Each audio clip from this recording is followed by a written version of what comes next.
എല്ലാവർക്കും എൻ്റെ യൂട്യൂബ് ചാനലിലേക്ക് സ്വാഗതം കേട്ടോ. ഇന്നത്തെ എൻ്റെ വീഡിയോ എന്ന് പറയുന്നത് എൻ്റെ ചേട്ടൻ്റെ പിറന്നാളായിരുന്നു ഇന്ന്. അപ്പോൾ അതിൻ്റെ ഒരു ചെറിയൊരു വീഡിയോ ആണ് കേട്ടോ. വൃശ്ചിക മാസത്തിൽ തൃക്കേട്ടാണ് ചേട്ടൻ്റെ നാൾ വരുന്നത്. അപ്പോൾ വലിയ കാര്യമായിട്ടുള്ള ആഘോഷങ്ങളൊന്നും ഇല്ല, ചെറിയൊരു സദ്യ അത്രമാത്രമേ ഉള്ളൂ. ഒന്നാമത്തെ കാര്യം ഞങ്ങളുടെ വ്രതത്തിലായതുകൊണ്ട് അങ്ങനെ വലിയ കേക്ക് മുറും കാര്യങ്ങളൊന്നും ഇല്ല കേട്ടോ. ഞാൻ പുലർച്ചെ ഒരു 5 മണിക്ക് എണീറ്റു. കുളിയെല്ലാം കഴിഞ്ഞപ്പോൾ സമയം ഒരു 5:30 ഉണ്ടായിരുന്നു. വെറുതെ ഞാൻ അറിയത്തേക്ക് പോയി നോക്കിയപ്പോൾ നല്ല തണവായിരുന്നു കേട്ടോ. പിന്നെ വൃശ്ചിക മാസം എന്ന് പറയുമ്പോൾ ഒരു പ്രത്യേക ഫീലിങ്സ് ഉള്ള ഒരു കാറ്റും ഒരു തണവൊക്കെ ഉള്ള നല്ലൊരു അന്തരീക്ഷം, അതെനിക്ക് ഭയങ്കര ഇഷ്ടമാട്ടോ. പിന്നെ പ്രാർത്ഥിച്ച് നേരെ പോയത് അടുക്കളയ്ക്കായിരുന്നു. സദ്യയ്ക്ക് ആവശ്യമായിട്ടുള്ള പച്ചക്കറികളൊക്കെ തലേദിവസം അരിഞ്ഞു വെച്ചിട്ടുണ്ടായിരുന്നു കേട്ടോ. സാമ്പാറിനും അതുപോലെ തന്നെ ക്യാബേജ് ഉപ്പേരി, ബീട്രൂട്ട്, അവിലകറി ഇതൊക്കെയാണ് വെക്കുന്നത്. അപ്പോൾ അതിനുള്ളതൊക്കെ ഞാൻ എന്ത് ചെയ്തു, തലേദിവസം എല്ലാ കഷ്ണങ്ങളും അരിഞ്ഞു വെച്ചിട്ടുണ്ടായിരുന്നു. അപ്പോൾ നമുക്ക് അത്രയും പണി രാവിലെ കുറയുമല്ലോ. പിന്നെ നമ്മൾ നേരം വെളുക്കുമ്പോൾ ഇതൊക്കെ ഉണ്ടാക്കിയാൽ മാത്രം പോരെ.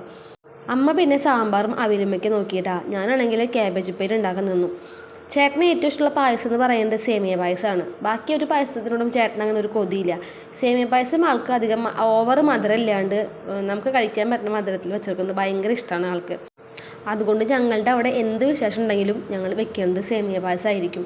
ഓണത്തിന് ഞങ്ങൾ പാലടമൊക്കെ ബുക്ക് ചെയ്യും കേട്ടോ, അങ്ങനെ വെക്കാറുള്ളത്. അല്ലെങ്കിൽ ഞങ്ങൾ സേമിയ മാത്രമേ വെക്കുള്ളൂ. അവിടെ ചേട്ടന് ഭയങ്കര ഇഷ്ടമാണത്.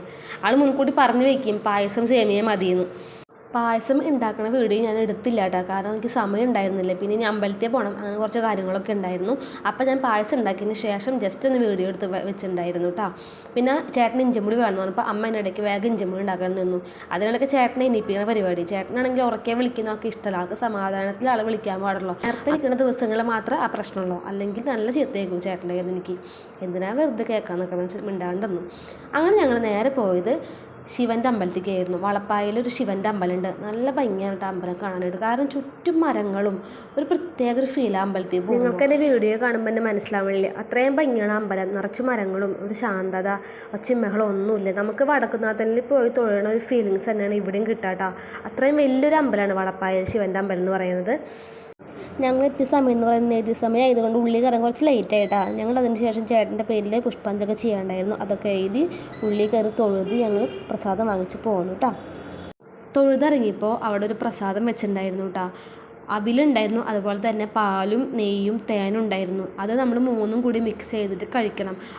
ആ ഒരു പ്രസാദത്തിൻ്റെ രുചിയും ആ ഒരു സ്മെല്ലും എൻ്റെ മൂക്കിനും വായനും ഇപ്പോഴും പോയിട്ടില്ല എന്ന് പറയില്ലേ.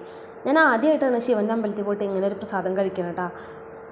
അതിനുശേഷം ഞങ്ങൾ തൊഴുത് ഇറങ്ങി ഞങ്ങൾ നേരെ വീട്ടിൽ പോയി. പിന്നെ ഞങ്ങൾ ചേട്ടൻ്റെ പിറന്നാൾ സദ്യ കൊടുത്തു. ചേട്ടന് അങ്ങനത്തെ കാര്യങ്ങൾ ഭയങ്കര ഇഷ്ടമാട്ടോ.